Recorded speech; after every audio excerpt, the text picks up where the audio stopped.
Je fais cette tribune à l'intention de la génération des milléniaux et de celle de la génération Z de la République démocratique du Congo.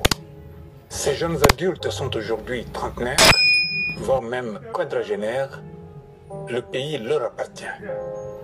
Nous qui sommes de la génération des baby-boomers, nés après la Deuxième Guerre mondiale et pendant les années pré- et post-indépendance africaines, nous devons leur céder la place. Un sujet qui trotte dans ma tête et que les générations montantes doivent comprendre, c'est celui du dialogue. Un passage obligé dans notre vie en tant que nation. On ne le dira jamais assez, la République démocratique du Congo est un pays continent, de par ses divergences qui se manifestent à travers divers aspects, notamment les tensions politiques, les conflits armés, les problèmes de gouvernance et les disparités économiques. Prenez par exemple la partie orientale du pays, qui va de l'Ituri en passant par la région des Grands Lacs pour aboutir au Grand Katanga. Il se fait que les richesses du pays, jusque-là connues, avec certitude, sont concentrées dans cette partie du pays. L'or du Kibali-Ituri, le coltan, le pétrole, la cassitérite et autres métaux rares dans les Kivu. Au nord Katanga, on trouve le lithium et d'autres métaux recherchés et convoités par ceux qui ont des programmes spatiaux. Cerise sur le gâteau, on trouve également le cuivre et le cobalt, ainsi que l'uranium dans la partie sud du Katanga. D'où la nécessité de conscientiser la nouvelle génération pour qu'ils soient dotés d'instruments nécessaires pour la préservation de notre patrimoine commun, qu'on ne peut en aucun cas brader pour la protection d'un pouvoir quelconque. Pour comprendre les soubresauts que notre pays connaît, je me propose de parler de manière succincte de deux dialogues qui ont précédé celui qui s'annonce. C'est donc un exercice pédagogique qui sera utile si on y prête l'attention nécessaire. Je commence par la Conférence nationale souveraine des débuts des années 1990. Alors, on y va. Et c'est parti. Année 1991. Le pouvoir du maréchal Mobutu Sese Seko, issu de la libéralisation politique proclamée le 24 avril 1990, fait face à la pression des forces politiques et sociales de l'opposition.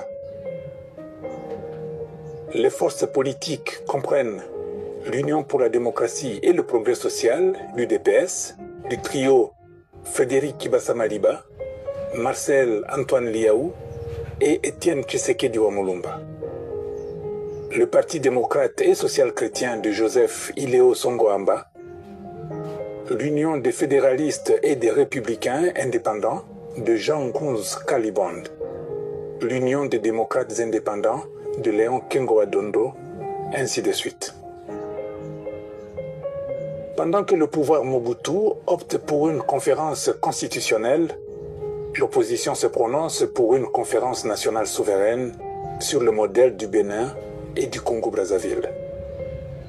La pression est tellement forte que le maréchal Mobutu va convoquer non pas une conférence nationale souveraine, CNS, mais plutôt une conférence nationale tout court, sur base de l'ordonnance loi numéro 91/097 du 11 avril 1991.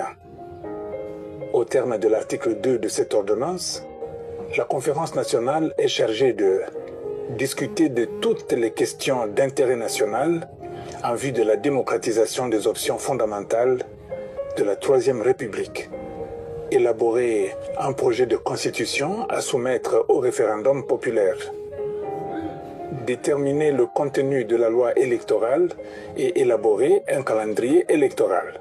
Sous la direction du bureau provisoire présidé par le pasteur Kalonji Mutambai, Wakabongo, la conférence nationale s'ouvre le 31 juillet 1991 dans une confusion totale résultant de la bataille des égaux. La confusion se poursuit jusqu'au 23 septembre, date du premier pillage du tissu économique et social avec une ampleur jamais connue depuis la création de notre pays. À partir de ce moment, le Zaïre entre dans un cycle de désordre institutionnel jamais vécu avec la nomination de 3 premiers ministres en l'espace de 3 mois. Étienne Tshisekedi, nommé dans le cadre des accords du Palais de Marbre 1, le 29 septembre de la même année, pour être déchu le 1er novembre 1991. Bernardin Munguldiaka, nommé le premier pour être déchu le 25 novembre 1991. Et ensuite, Jean Ngoz Kalibond, nommé dans le cadre des accords du Palais de Marbre 2, le 25 novembre pour être déchu le 15 août 1992. Sur ces entrefaites, la conférence nationale reprend ses travaux le 7 août. La nuit du 11 au 12 décembre 1991, elle désigne Monseigneur Laurent Monsengo, président du nouveau bureau définitif de ce forum. L'année 1992, moins de 3 mois après sa nomination au poste de Premier ministre, Jean Ngoz Kalibond suspend le 9 février la conférence nationale jusqu'à nouvel ordre et fait rentrer le pays dans l'agitation politique. Pour réclamer sa réouverture, les prêtres proches du comité laïque chrétien, mais aussi de Monseigneur Laurent Monsengo, annoncent pour le 16 février 1992 l'organisation d'une marche des chrétiens.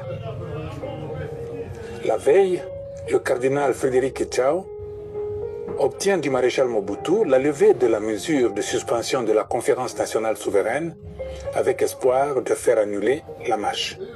Mais hélas, la marche est maintenue et le dimanche 16 février 1992, Kinshasa va vivre une répression sanglante d'une manifestation publique jamais atteinte en ampleur.